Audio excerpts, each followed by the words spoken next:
Welcome to the Lori Davis Show, where it's all about the amazing lifestyle on our Treasure Coast. And here's your host and realtor for life, Lori Davis. Hi, guys, and welcome to the show. We're so glad that you could be here today. It's a beautiful day today. This is The Real Deal with Lori Davis. I am your realtor for life. I hope you'll always remember that. There's many of my clients. We've done 2 and 3, 4 deals together. That's why I call myself a realtor for life, because in this business, things change. Times change, people change, time to move north, time to come south, time to get a bigger house, time to get a smaller house. And with my clients, they're always calling and saying, hey, this is what I need, or this is what my family member needs. So that's how you become a realtor for life. So I hope to become your realtor for life at some point. But listen, selling real estate, and I say this every week, is not about selling homes and condos. It's about selling lifestyle. And what we have, the lifestyle that we have here in Vero Beach is amazing. We love it here. And the show is about, everybody, if you don't know, if you're new to town, this is called the Treasure Coast. The Treasure Coast goes Brevard County, Indian River County, and St. Lucie County. And some shipwrecks offshore, but we're going to get to that later. Hey, Cindy, how you doing today? I'm awesome. Are you? I am, yeah. I'm trying to be awesome. It's September 22nd. September 22nd, it's the equinox, so equal distance moon and sun. That's correct. Yeah. And it's the first day of fall, yes, which doesn't really look like it, but there's been some change in the weather. Yeah. It's been a little cooler. We felt a little breeze on the tennis court, so we've enjoyed that. And it's also James Davis's birthday. Shout out to James Davis, my son, Gemini's son, James Davis, is 25 today. He's in New York City. He's rocking it. We are so proud of him. I wish I could be there with him, but I've sent 2 of my posse up there, Julia Carter, and shout out to Holly Gorman. Go take care of my boy this weekend there. He's looking forward to seeing you guys. Happy birthday to James Davis. Get out. The weather is definitely changing.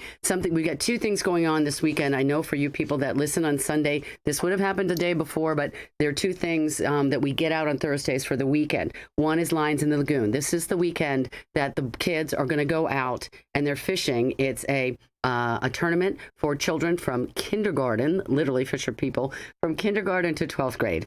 And they register for $30. They're raising money for the lagoon, for the preservation of the Indian River Lagoon, which, as we all know, Cindy, right, is so important to our lifestyle here, right? Totally is. Whether you fish, whether you go sit by the water and look at it, go to Riverside and have a bite to eat. The river is why we've just got such an interesting area that we live in. And the lagoon is very, very unique. Remember, we had our guy from the zoo. Oh, I love He said it's like a big bathtub. It is like a big bathtub. It's like our Mississippi River. It is. Yeah. It is. And we got to take care of it. Yeah. It's super important. Super important. Well, the Lines in the Lagoon, you're going to fish, but you got to register at linesinthelagoon.com. You're going to fish on Saturday from 7 a.m. to 2 p.m.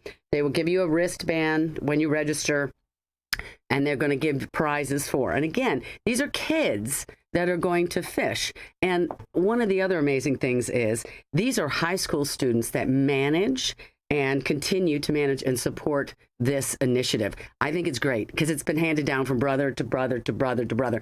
I think we've had people in here, Cindy, for 5 or 7 years. It was 2013. Right. And 2014 was the first time that they fished. Yes, and they give it, like you said, they give it to the next people, and it's like amazing how it stayed valid. I know, and it's not the same people. It's not at all, no. but all the kids commit, and I think that they realize too. You might not have a boat in your family, but you got a buddy who's got a boat, or you got a buddy who loves to fish.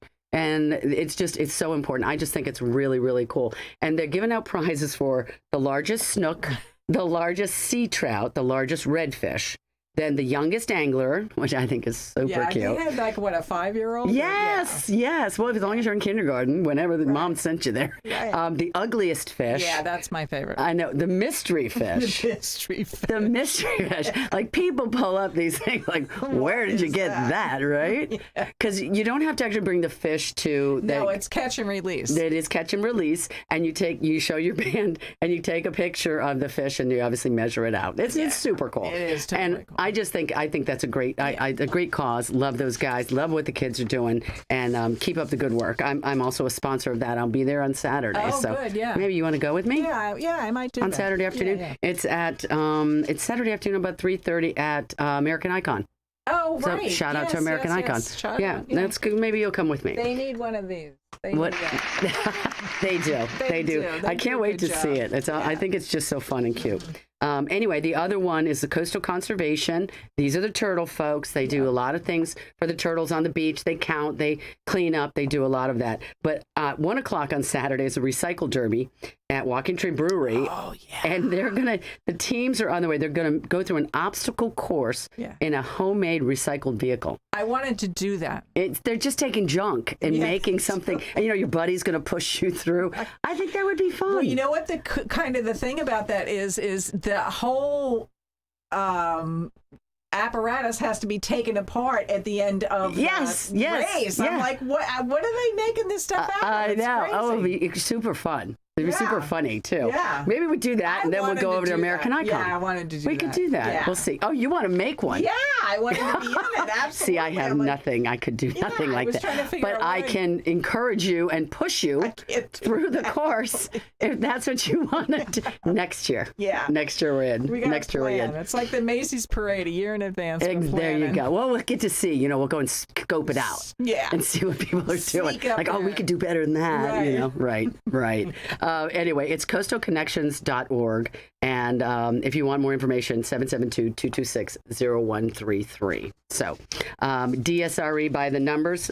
Well, let's go to Chef Scott first. Yeah. Let's go, because we have a delicious, refreshing beverage here today. Thank you, Chef Scott from Citrus Grill House. This is called the Bee's Knees. And I had never had one of these until shout out Tracy Zudan. A lot of shout outs today. Yeah. All my buds. It's a gin-based drink, and then it has lemon, honey, bitters, some florally stuff. Alex gave me, I thought it was very simply like gin and lemon and whatever. No, it's got a couple of different things in it. It does, Yeah, it does. It's But fabulous. it's very smooth. It is. It's very crisp. And again, gin is not my favorite. It would be my least favorite, but you can't even taste it because they use different and better gins these days. Yeah. It's not your mother's gin. It's not your bathtub gin back in the 20s. No, but anyway, it's delicious. It's refreshing. If you go to Citrus, you should ask for one of these, a Bee's Knees. They'll make it for you. They make it fresh right there, and it's really, really tasty and very refreshing. You can really taste the honey in it, too. That's what I like about it. Yeah.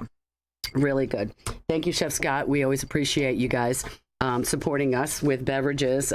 That's Citrus Grill House, 1050 Easter Lily Lane, right there at Humiston Park, right there on the ocean. We love it. I tell everybody, go there for lunch. You can see a beautiful, gorgeous ocean right there. Dinner's fabulous, too. Listen, everything's fresh. If it's not fresh, he won't be serving it. Love the staff. Love the location. Go by and tell him Lori Davis told you to come by.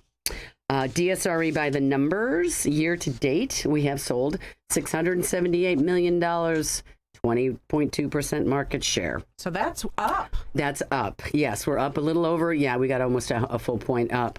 78 days on market. The interesting thing is now versus last year, same time.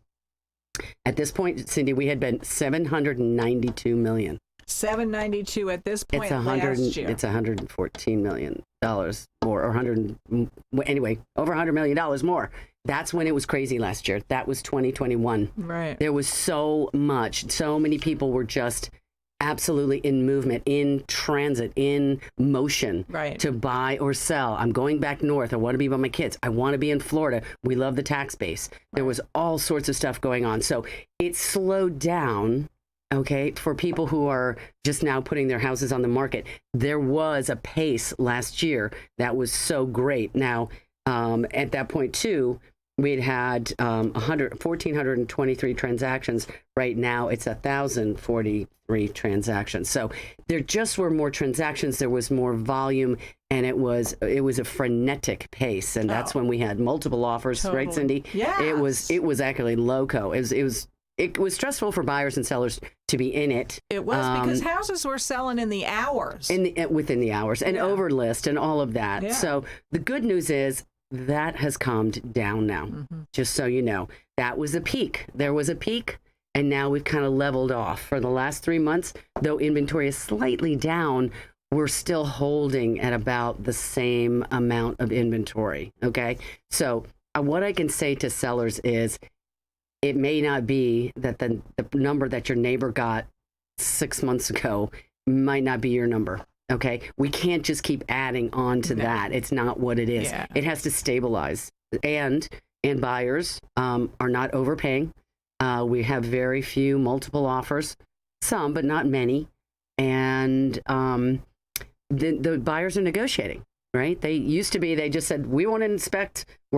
We just want it the way it is because we want it. And that's not really happening.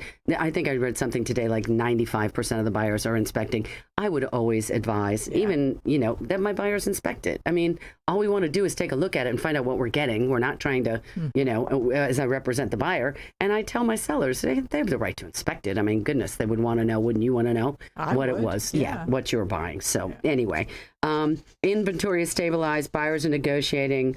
We're really, we're just in a different place. So that's kind of the real estate market in a nutshell. So there's our little piece. We had a meeting with Dale Sorensen yesterday at Dale Sorensen. We kind of a round table. And so there's an update on some information I thought I would share with you. So good that you're here. Treasure Coast. Why do we call this that? Why are we the Treasure Coast? This is how it starts. The Spanish fleet of 1715.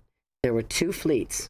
The Nueva España fleet under Don Juan Esteban Ubilla, and then the Tierra Firme fleet under Don Antonio Echeverez y Zubiza.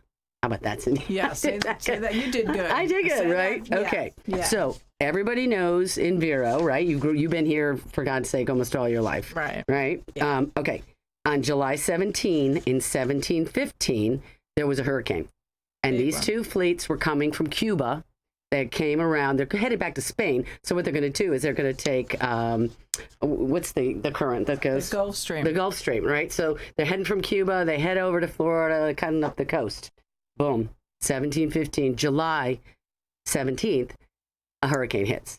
Now, 7/17. I know, right? 15. And Wow. and even my research, it hit at 2:00 in the morning, so it's pitch black. Yeah. And I think a lot of hurricanes hit at night. they I don't know, do. since So I've been eerie. here since 2020, Yeah. 2000. So anyway, so at the middle of the night, it struck, and 11 of the 12 ships. There's two fleets, 2 of 6.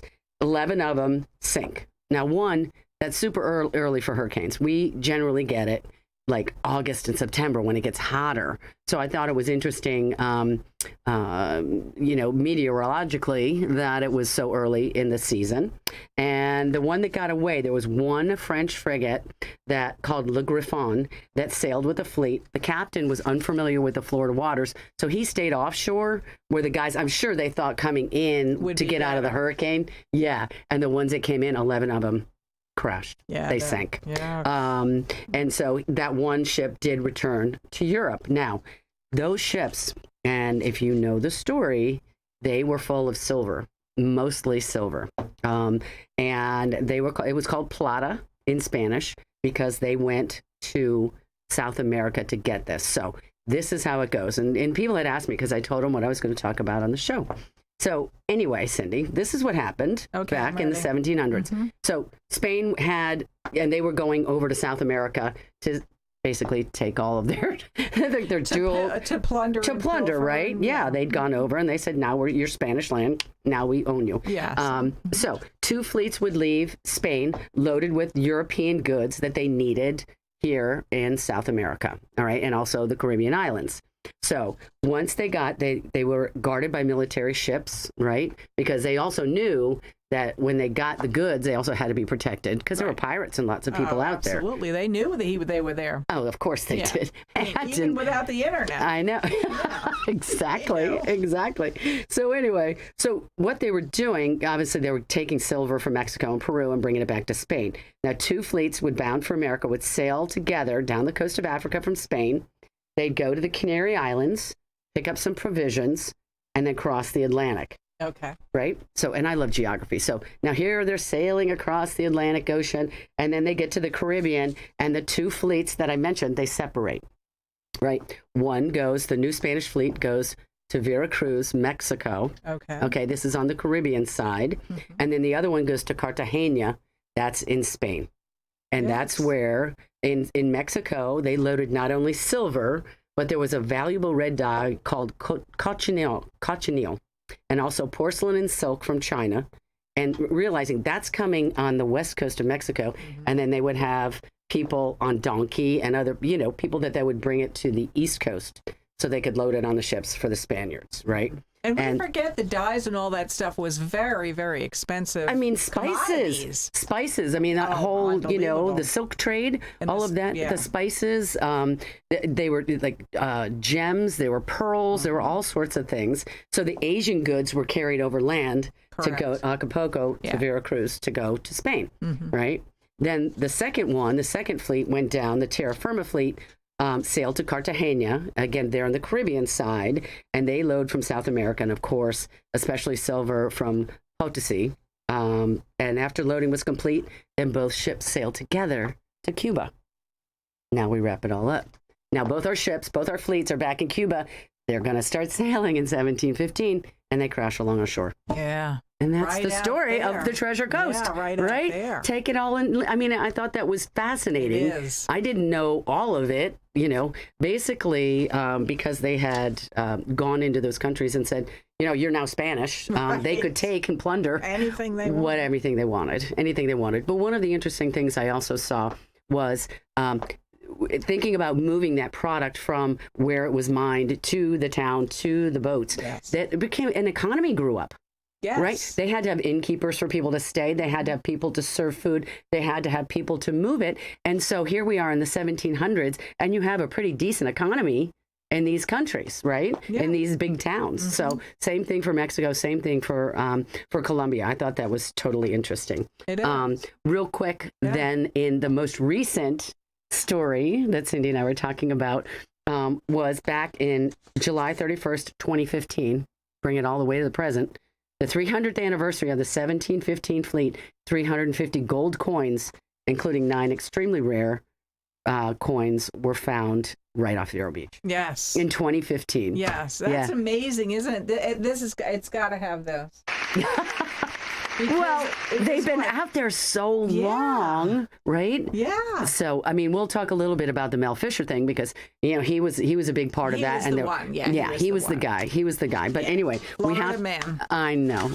We have to go to commercial. Obviously, we have to pay for the show, and we've got a couple of real estate deals, and we'll wrap it up with Cindy and I talking about the Treasure Coast. See you in a little bit.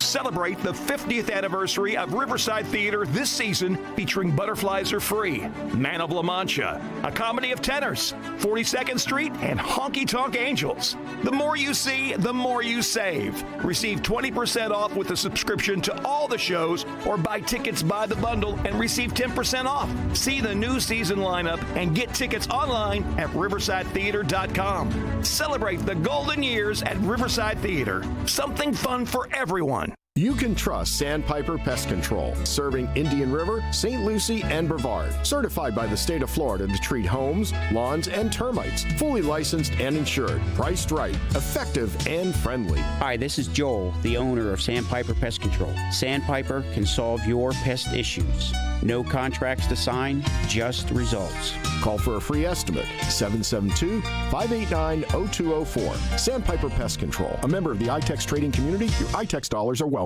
Who's got time to clean? When you need it clean, call Germ Wizards LLC. Using the most up-to-date equipment, Germ Wizards pays strict attention to detail. They make dust disappear.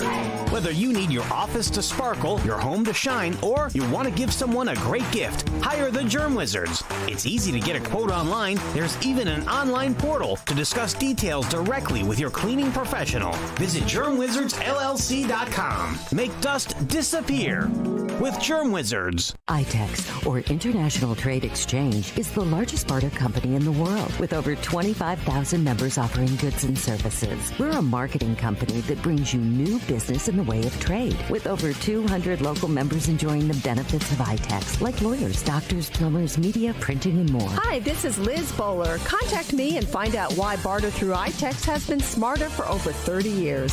772-532-1881. Visit itex.com. Welcome back. Welcome back. It's good to have you. We've got a couple of great Dale Sorensen real estate listings here today. The first one we have is down in the Moorings, and this is a townhome that is down in the River Mews. And I love these. They're perfect little size. They're 3 bedrooms, 2.5 baths. They're 1,900 square feet, so it really lives like a home, and it's all one story, which I really like. They all have their own private little pools, which I think is lovely. And the Moorings also has a wonderful beach that's their private beach, but you have places you can drive your car up, or a lot of people do golf carts there. They let you have your dog on the beach in the morning before 9 and after 5 p.m. But this one has been it's stainless steel appliances. It's got high ceilings. It's got a fireplace, little courtyard pool. I do love it. And this one comes with a dock in the marina. So I think that's great. And the dock is purchased separately, but the price of the product is $765,000. The dock is $85,000, but it has to be purchased with the house. So if somebody's got a boat, you don't need to keep it behind your house. They have a great little marina there for people that that live in the Moorings but don't have docks behind their homes. The second one we have, oh my God, the fingers. I saw this morning. This is Elizabeth Sorensen's listing. I was there. I previewed it in their realtor open house this morning. This is a 4-bedroom, 3-bath house. It is in the fingers, which are the canals right there by Miracle Mile on the Indian River. Okay. This is deep water. They're wide canals. I think I wanted to say, I said it had at least 100 feet of frontage, 125 feet of frontage on the river. They have 2 docks behind it. Big, beautiful pool.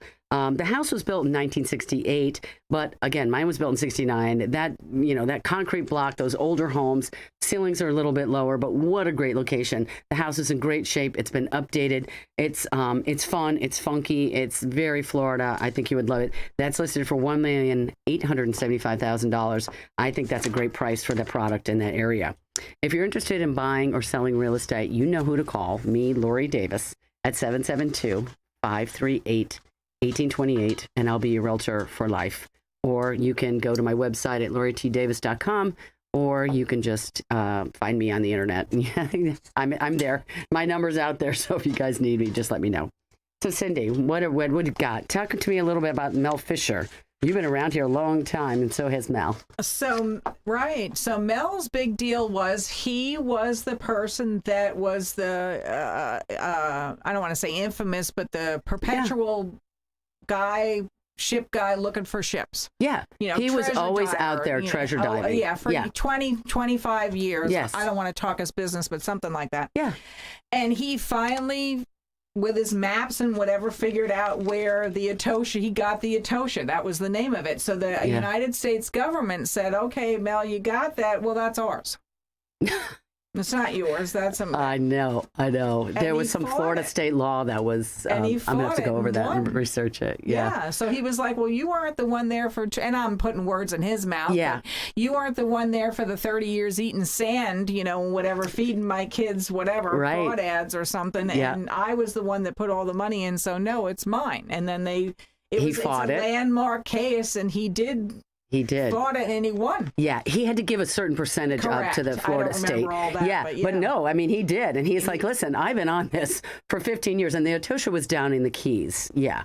So that was one of the Keys one, but there was a local guy who was doing it here as well. We were talking about that funky boat we used to see offshore, right? And it's close into shore. It is. I mean, it looks like you could definitely swim out there. There's 15, 20 feet of water. Mm-hmm. Anyway, guys, well, I hope you enjoyed the show today. I learned a lot. I love the Treasure Coast. That's why we all live here. If you're interested, Google it, look it up. It's very, very cool history of Vero Beach.